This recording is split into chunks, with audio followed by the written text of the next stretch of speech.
मोठी बातमी समोर येते छत्रपती संभाजीनगरमधून। राष्ट्रवादी काँग्रेस स्वतंत्र लढणार असल्याचं कळतंय। आघाडीसाठी प्रतिसाद मिळत नसल्यामुळे निर्णय घेतला असल्याचं शहराध्यक्ष अभिजित देशमुख यांनी सांगितलंय। शहरातील 100 जागा लढवण्याची राष्ट्रवादी काँग्रेसची तयारी असल्याचंही सध्या समजतंय।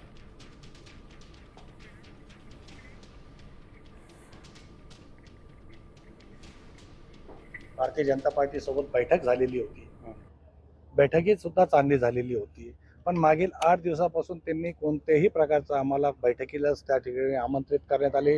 मुंबई ठिकाणी पण बैठक झाली, त्या ठिकाणी राष्ट्रवादी म्हणून आम्हाला त्या ठिकाणी बोलवण्यात आलं नाही आणि कोणत्याच प्रकारचा त्यांच्याकडून निरोप आलेला नाही आहे। त्यामुळे आज आम्ही हा निर्णय घेत आहोत। काय निर्णय म्हणजे स्वबळावर निर्णय घेणार आणि जवळपास 100 ठिकाणी त्या ठिकाणी आमचे उमेदवार आज तयार आहेत आणि आम्ही स्वबळावर लढायची तयारी पूर्ण केलेली आहे। थँक्यू।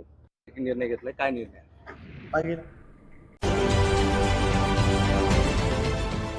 देश विदेशातील प्रत्येक घडामोडींचे लाईव्ह अपडेट मिळवण्यासाठी आता साम टीव्हीच्या सर्व सोशल मीडिया प्लॅटफॉर्मला लाईक, फॉलो आणि सबस्क्राईब करा। तसंच सर्व नोटिफिकेशनसाठी बेल आयकॉन प्रेस करायला विसरू नका।